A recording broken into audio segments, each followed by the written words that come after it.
বিশ্বসেরা পরিবেশ বান্ধব পোশাক কারখানা বাংলাদেশের হ্যামস গার্মেন্টস লিড সনদের 110-এর মধ্যে 108 নম্বর অর্জনের রেকর্ড। বাজার দখলে দূরদর্শী কৌশল নেয়ার তাগিদ। শুল্ক ফাঁকি রোধে কঠোর অবস্থানে চট্টগ্রাম কাস্টমস। লাইসেন্স ব্লকের পাশাপাশি অভিযুক্তদের বিরুদ্ধে ফৌজদারি মামলা। 3 মাসে মিথ্যা ঘোষণায় আমদানির অন্তত 10টি চালান জব্দ। বাণিজ্য মেলায় বেশিরভাগ স্টলে দেওয়া হচ্ছে না পণ্য বিক্রির রসিদ। লোকবল সংকটে সম্ভব হচ্ছে না তদারকিও। ভ্যাট নির্ধারণে বিক্রেতার কথাতেই ভরসা কর্তৃপক্ষের। মানিকগঞ্জ ও টাঙ্গাইলে মধু উৎপাদনে ব্যস্ত মৌলরা। অনুকূল আবহাওয়ায় মিলেছে ভালো লাভ। মৌচাষীদের প্রশিক্ষণ সহ আর্থিক সহায়তা বিসিক ও কৃষি বিভাগে। এবং ভিসা ছাড়াই চীন ভ্রমণ করতে পারবেন ব্রিটিশরা। শি প্রশাসনের সঙ্গে চুক্তি সই কিয়ার স্টারমারের। বেইজিং লন্ডন সম্পর্কে উদ্বেগ ট্রাম্পের।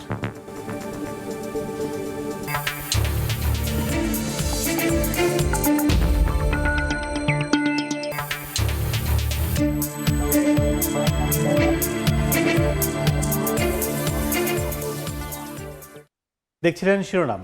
আমন্ত্রণ জানাচ্ছি দেশ ও দেশের বাইরের অর্থ বাণিজ্যের নানা খবর নিয়ে আমাদের নিয়মিত আয়োজন এ সময় বাণিজ্যে। আপনাদের সঙ্গে আছি আমি কাজল আব্দুল্লাহ। পরিবেশ বান্ধব পোশাক কারখানা স্থাপনে নতুন রেকর্ড গড়ল বাংলাদেশ।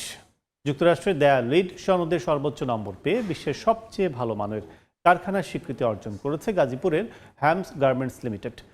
প্রতিষ্ঠানটি বলছে পরিবেশ সুরক্ষার দায়বদ্ধতা থেকেই সবুজ বিনিয়োগে ঝুঁকছেন তারা। আর বিনিয়োগের মতোই বাজার দখল ও ব্র্যান্ডিংয়ের পাশাপাশি কূটনৈতিকভাবে কৌশলী হওয়ার তাগিদ দিচ্ছেন অর্থনীতিবিদরা। তৈরি পোশাকের বিশ্ববাজারে দ্বিতীয় বৃহত্তম রপ্তানিকারক বাংলাদেশ। তবে যুক্তরাষ্ট্রের গ্রিন বিল্ডিং কাউন্সিলের হিসাবে বরাবরই নেতৃত্ব দিয়ে আসছে পরিবেশ বান্ধব কারখানা স্থাপনে। এরই ধারাবাহিকতায় এবার পরিবেশ সংরক্ষণ, জ্বালানি দক্ষতা, পানি ব্যবস্থাপনা ও জলবায়ু দায়বদ্ধতা আমলে নিয়ে যুক্তরাষ্ট্রের দেয়া লিড সনদের সর্বোচ্চ 110 নম্বরের মধ্যে 108 নম্বর পেল গাজীপুরে অবস্থিত হ্যামস গার্মেন্টস লিমিটেড। তথ্য বলছে এর আগে এত বেশি নম্বর পায়নি বিশ্বের আর কোনো কারখানা। আমরা আসলে দীর্ঘদিন থেকে সবুজ কারখানা নিয়ে কাজ করে আসছি। সবুজ কারখানা মানেই হচ্ছে যে এনার্জি সেভিংস, এনার্জি সেভ করে কিভাবে ইন্ডাস্ট্রিকে আরেকটু বেশি সাস্টেনেবল করা যায়, আমরা কার্বন এমিশন কিভাবে রিডাকশন করতে পারি, এই জিনিসগুলো আমরা ইন্ডাস্ট্রিতে প্রতিস্থাপন করার ব্যবস্থা করেছি। আপনার ওয়াটার সেভিংস, তারপরে পাওয়ার সেভিংস, এরপরে আপনার রিনিউয়েবল এনার্জি যেটা আমরা গ্রিন এনার্জি বলি, সেই জায়গাগুলোতে আমাদের কিছুটা সেভিংস আমাদের আছে।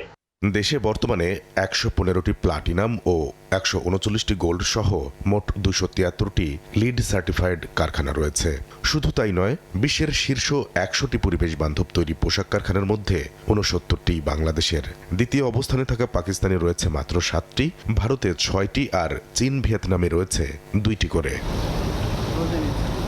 সবুজ কারখানা স্থাপনের মতোই বাজার দখলেও দূরদর্শী নীতি কৌশলে উদ্যোক্তা সরকারকে একসঙ্গে কাজ করার তাগিদ অর্থনীতিবিদদের। তো সারা পৃথিবীর সবচেয়ে মানসম্পন্ন সবুজ কারখানা বাংলাদেশে অবস্থিত হলেও কিন্তু এটা সেরকম কোনো প্রচারণা নেই। খোদ মার্কিন যুক্তরাষ্ট্রের বাজারেই আমরা কিন্তু আমাদের যারা প্রতিযোগী রয়েছেন, যাদের আসলে এত সবুজ কারখানা নেই, যেমন চীন, ভিয়েতনাম, তো কিন্তু তারপরেও তারা আমাদের চেয়ে অনেক ভালো করছে।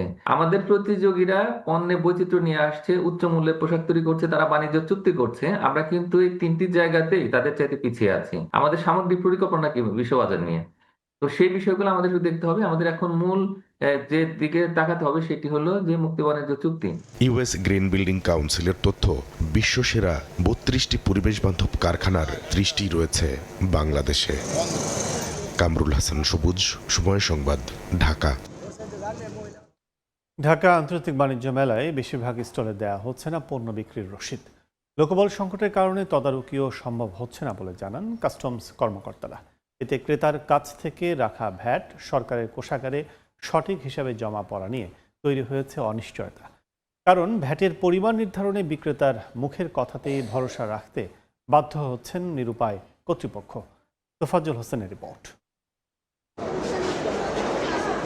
আইন অনুযায়ী পণ্য বিক্রির সময় ক্রেতাকে রসিদ দেওয়া বাধ্যতামূলক, তবে সেটি যথাযথভাবে মানা হচ্ছে না সরকারি পৃষ্ঠপোষকতায় মাসব্যাপী চলা ঢাকা আন্তর্জাতিক বাণিজ্য মেলায়। কোনো প্রকার রসিদই দিইনি। আমি একজনের কাছে ইভেন চাইলাম যে আমাদের একটু রসিদ, তো এখানে একটা রসিদ দেওয়ার তো কথা, বললো না রসিদ দেওয়া যাবে না এখানে।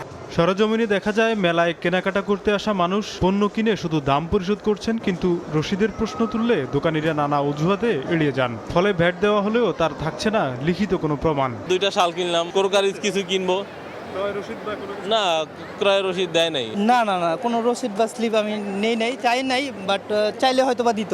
অন্যদিকে দোকান মালিকরা বলছেন ভিড় ও ছোট অঙ্কের লেনদেনের প্রতিটিতে রসিদ দেওয়া কঠিন। এটা তো হচ্ছে মেলা, তো মেলাতে তো ওরকম ভাউচার দেওয়া হয় না। না না না, আমরা মেলায় দেই না, আমাদের এখানে খুচরা বিক্রি হয়, তো 50 টাকাও বিক্রি হয়, তার জন্য আর এখানে দেওয়া হয় না। একটা বাটির দাম 50 টাকা, 50 টাকার জন্য একটা রিসিপ্ট দেওয়া। আর আমাদের যখন ভিড় হয় তখন অনেক চাপ হয়, তখন রিসিপ্টটা মেনটেন করা সম্ভব হয় না। ভ্যাট তদারকির দায়িত্বে থাকা কাস্টমস কর্তৃপক্ষ সীমাবদ্ধতার কথা স্বীকার করেন। এটা তাদের যে ভ্যাটটা আদায় করা হয়, অ্যাকচুয়ালি তো প্রত্যেকটা স্টলে যাওয়ার সম্ভাবনা আমার লগবলের কম।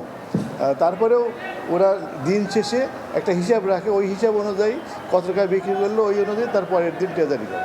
মেলায় দোকানিরা নিজেদের মতো বিক্রয় হিসাব তৈরি করে কাস্টমস অফিসে জমা দেন এবং সেই হিসাবের ভিত্তিতেই ভ্যাট নির্ধারণ ও আদায় করা হয়। বাণিজ্য মেলার স্টলগুলোতে পণ্য কেনা বেচার সময় অনুসরণ করা হয় না রসিদ দেওয়ার প্রক্রিয়া, ফলে ভ্যাট আদায়ের ক্ষেত্রে তৈরি হচ্ছে জটিলতা, যেটি নিয়ে যথাযথ উদ্যোগ গ্রহণ করেনি কর্তৃপক্ষ। তোফাজ্জল হোসাইন, সময় সংবাদ, ঢাকা। দর্শক, আর একদিন পরই শেষ হচ্ছে ঢাকা আন্তর্জাতিক বাণিজ্য মেলার এবারের আসর। সাপ্তাহিক ছুটির দিনে মেলার সার্বিক বিষয় জানাতে যুক্ত হচ্ছেন রিপোর্টার অন্তরা সেন। সরাসরি চলে যাচ্ছে তার কাছে।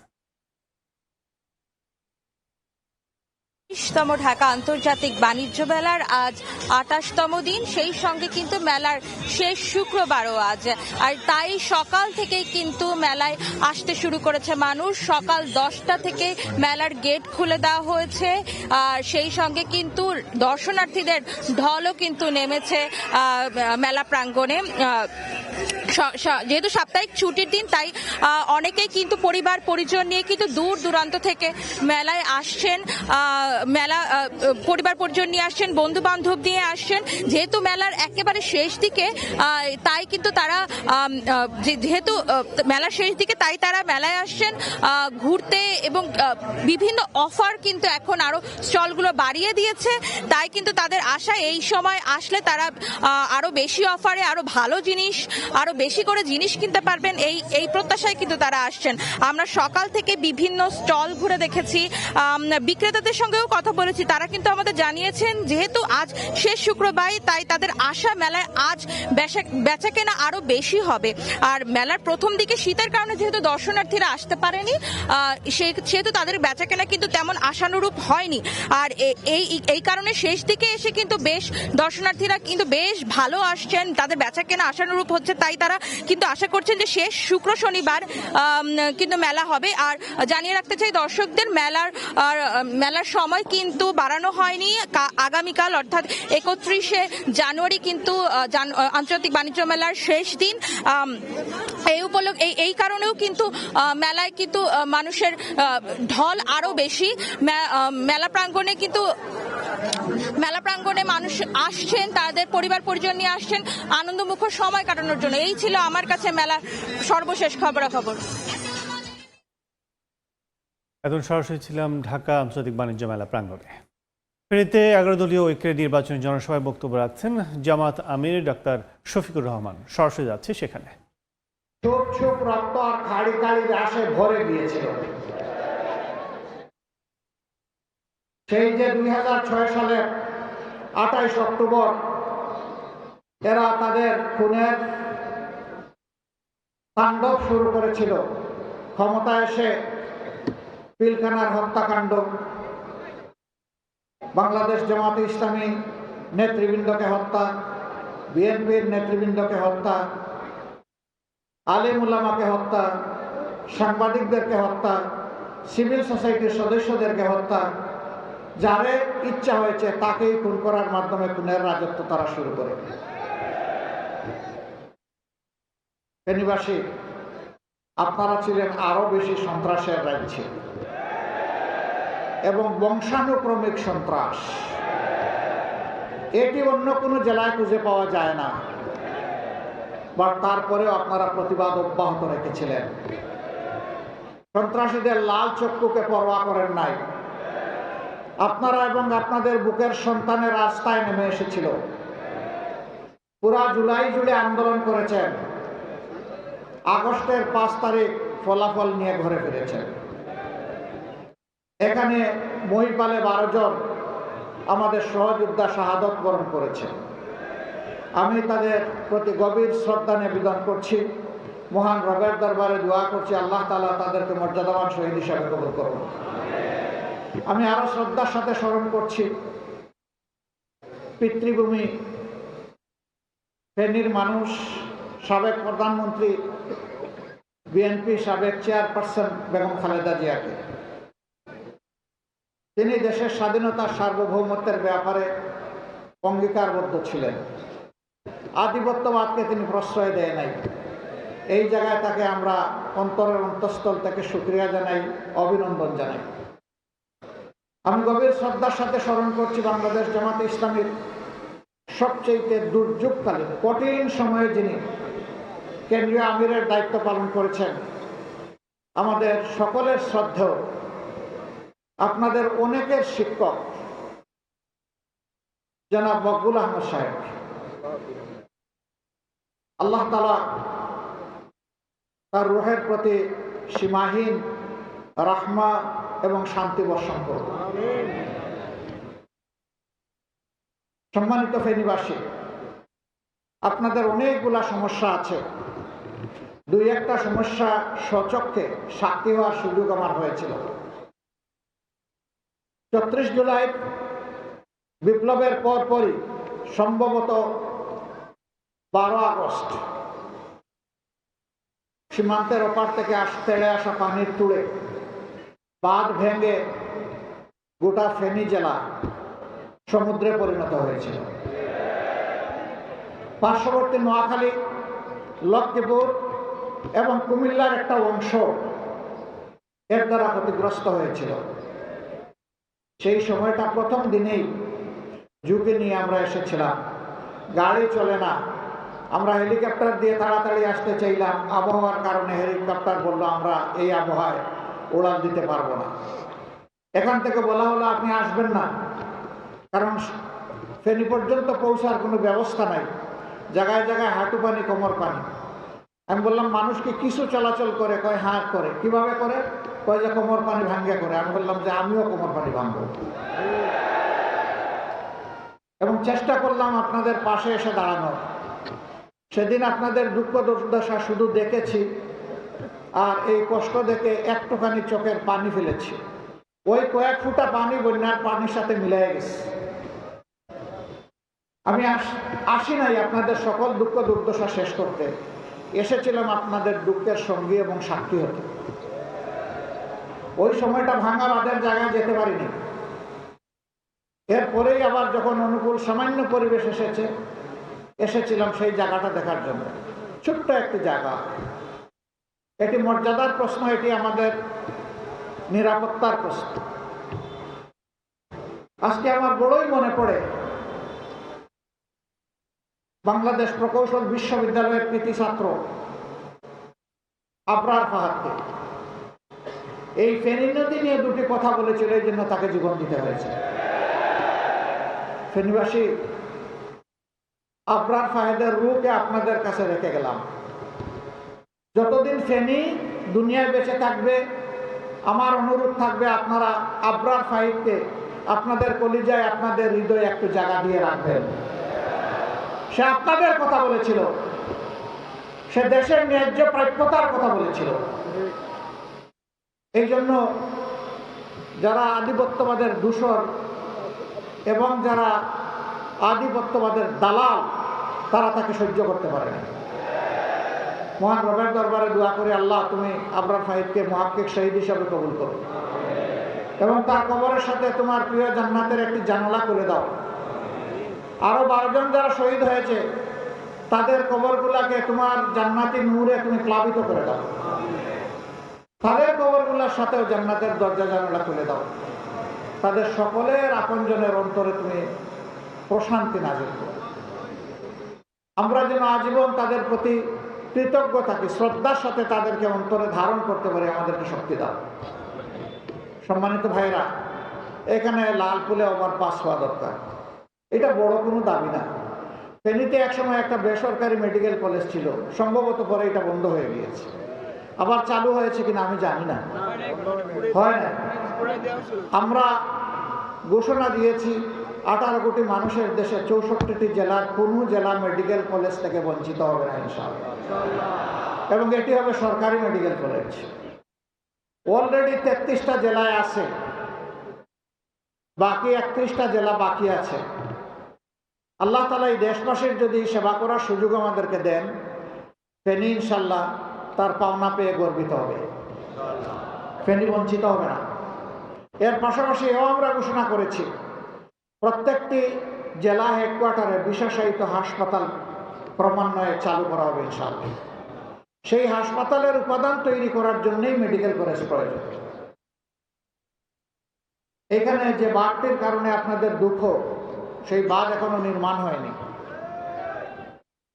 আল্লাহ যদি আমাদেরকে সেই সুযোগ দেন, আমরা জানি পার্শ্ববর্তী আমাদের প্রতিবেশী দেশের সাথে একটু এই ব্যাপারে ব্যাপার স্যাপার আছে, আমরা তাদেরকে শ্রদ্ধা করি, আশা করি তারাও আমাদেরকে শ্রদ্ধা করবে, এবং তাদের সাথে আমরা ফ্রুটফুল ডায়ালগের মাধ্যমে আমরা এর শান্তিপূর্ণ সমাধান খুঁজে বের করবো ইনশাআল্লাহ। কারণ আমার দেশ রক্ষার অধিকার আমার, এই দায়িত্ব আমাকে নিতেই হবে, এই দায়িত্ব অগ্রাহ্য করে আমরা চলতে পারবো না। ফেনীতে মানসম্মত একটা স্টেডিয়াম নাই, আজকে আমরা যেখানে ল্যান্ড করলাম সেটা ফেনীর স্টেডিয়াম। ফেনী একটা প্রসপারাস জেলা, বাংলাদেশের অর্থনীতিতে ফেনীর বিশেষ অবদান আছে। বিপুল সংখ্যক মানুষ দেশের বাইরে থাকে, তাদের পাঠানো রেমিটেন্স বাংলাদেশের একটা বিশাল অংশ জুড়ে আছে। ফেনীবাসীকে ফেনীবাসীর পাওনা দেব ইনশাআল্লাহ। আমরা এই স্টেডিয়ামকে মানসম্মত আন্তর্জাতিক খেলার ভেন্যু হিসাবে তৈরি করা হবে ইনশাআল্লাহ। ফেনীতে জনসভায় বক্তব্য রাখছিলেন জামায়াত আমির ডাক্তার শফিকুর রহমান। ভূমিকম্পের ঝুঁকি মোকাবিলায় নিরাপদ ও টেকসই ভবন নির্মাণে উচ্চমানের রেইনফোর্সমেন্ট বার ব্যবহারের গুরুত্ব তুলে খুলনায় সচেতনামূলক সেমিনার অনুষ্ঠিত হয়েছে। খুলনা উন্নয়ন কর্তৃপক্ষ, কেডিএ ও আকিজ ইস্পাত লিমিটেডের যৌথ উদ্যোগে বৃহস্পতিবার সকালে কেডিএ মিলনায়তনে এই সেমিনারের আয়োজন করা হয়। এতে প্রধান অতিথি KDA chairman brigadier general Mohammad Jahangir Hossain ও বিশেষ অতিথি হিসেবে উপস্থিত ছিলেন আকিজ ইস্পাত লিমিটেডের প্রধান নির্বাহী কর্মকর্তা গালিব মোহাম্মদ। মূল প্রবন্ধ উপস্থাপন করেন বুয়েটের কৌশল বিভাগের অধ্যাপক ও বাংলাদেশ ভূমিকম্প সমিতির প্রতিষ্ঠাতা মহাসচিব ডক্টর মেহেদি আহমেদ আনসারি। সেমিনার প্রকৌশলী, স্থপতি ও বিভিন্ন পেশাজীবীরা অংশ নেন।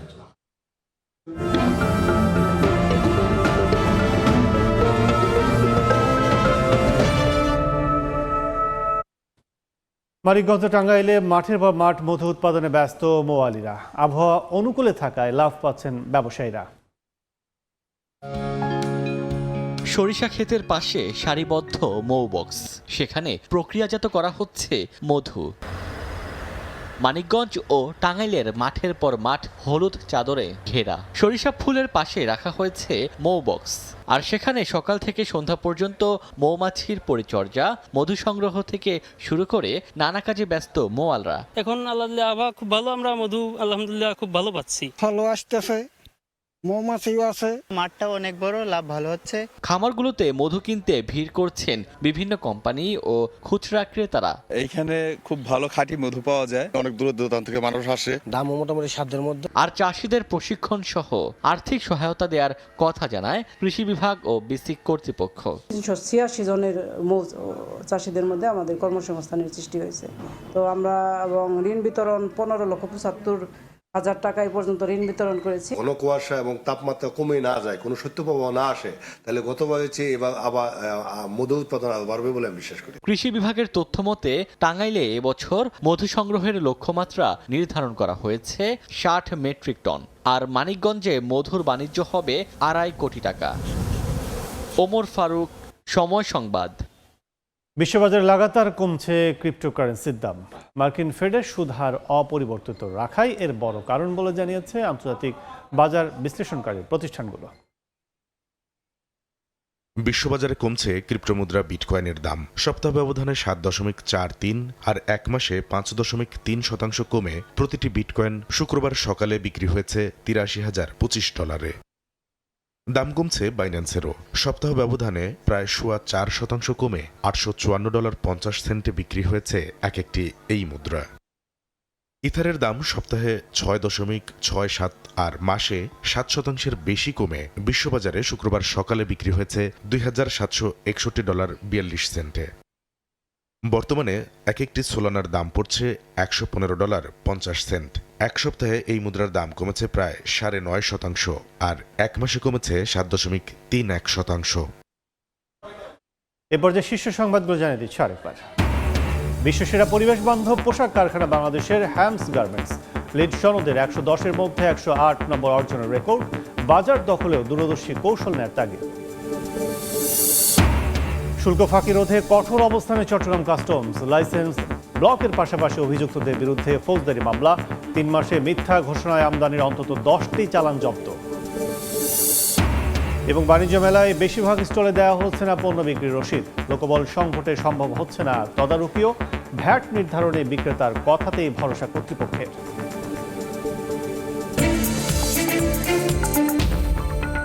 এই ছিল এই সময় বাণিজ্য।